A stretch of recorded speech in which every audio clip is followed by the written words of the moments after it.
वैसे तो कहते हैं भगवान ने किसी को गरीब नहीं बनाया है।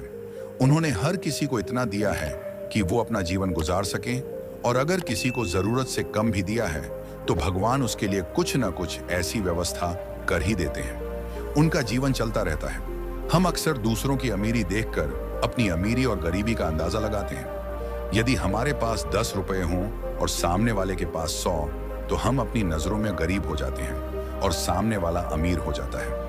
हम यह नहीं सोचते कि एक व्यक्ति कितनी मेहनत से रुपए कमाता है, 100 काम कर रहा है, उसकी जरूरतें क्या हैं। हम तो बस दूसरे की दौलत देखते हैं और अपनी राय बना लेते हैं। गौतम बुद्ध की आज की प्रेरणादायक कहानी के माध्यम से आप जानेंगे कि भगवान बुद्ध के अनुसार कौन धनवान और धनवान व्यक्ति होता है। साथ ही आप यह भी समझ जाएंगे कि गौतम बुद्ध हर व्यक्ति को अमीर क्यों कहते थे।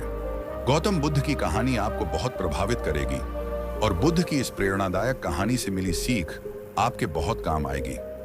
एक बार की बात है, ऐसा हुआ। एक राज्य के राजा ने गौतम बुद्ध को कुछ दिनों के लिए अपने राज्य में आने का निमंत्रण दिया। बुद्ध ने उस राजा का निमंत्रण स्वीकार कर लिया और अपने कुछ शिष्यों के साथ उस राज्य में चले गए।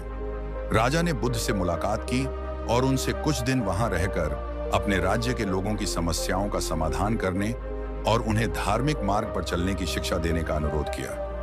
बुद्ध ने राजा की बात मान ली और इस राज्य में 3 दिनों के लिए एक धार्मिक परिषद आयोजित करने का निर्णय लिया। गौतम बुद्ध के आगमन की खबर पूरे राज्य में फैल गई और धार्मिक सभा के पहले ही दिन बहुत से लोग आए। उसी राज्य के चौराहे पर एक भिखारी बैठा रहता था। उसे भी गौतम बुद्ध के आने की खबर थी, लेकिन वह सोचने लगा कि धर्म सभा में जाकर और यहाँ बैठकर उसे क्या मिलेगा। जैसे जैसे लोग आएंगे वे मुझे भिक्षा में कुछ न कुछ अवश्य देंगे। पहले दिन कई लोग आए और इस भिखारी ने अच्छी खासी कमाई की। अगले दिन फिर वही क्रम जारी रहा। भिखारी ने भीख मांगने के साथ साथ यह भी देखा कि धार्मिक सभा में जाते समय लोग उदास और दुखी हो रहे थे और उन्होंने उसे कुछ दिया भी नहीं।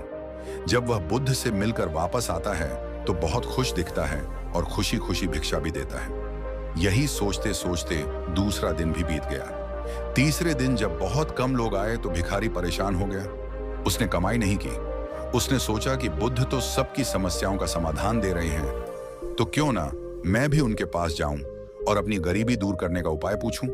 ऐसा सोचकर वह भी धर्म सभा में गया, लेकिन वहां लंबी कतार थी। बड़ी मुश्किल से उनकी बारी आई।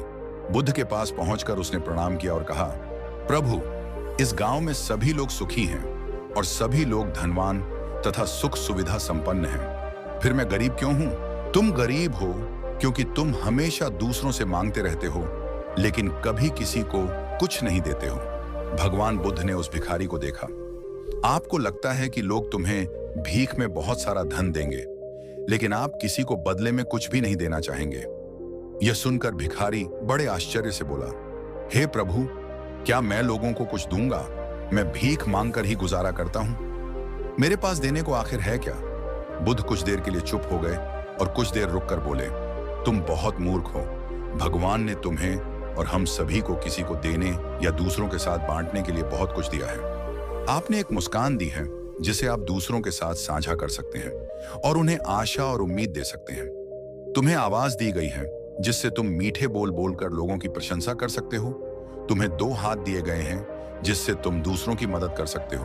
तुम्हें एक स्वस्थ शरीर दिया है जिससे तुम भीख मांगने के बजाय कड़ी मेहनत कर सकते हो। जिस व्यक्ति को भगवान ने बिना किसी कमी के ये चीजें दी हैं, वह कभी गरीब नहीं हो सकता।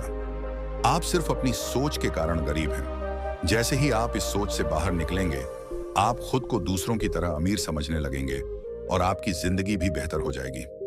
दूसरों की खुशी देखकर अपनी तुलना दूसरों से ना करें। तो दोस्तों, हमें इस स्टोरी से क्या सीख मिलती है, हमें कमेंट में जरूर बताएं। और वीडियो अच्छा लगा तो वीडियो लाइक और चैनल को जरूर सब्सक्राइब करें। धन्यवाद।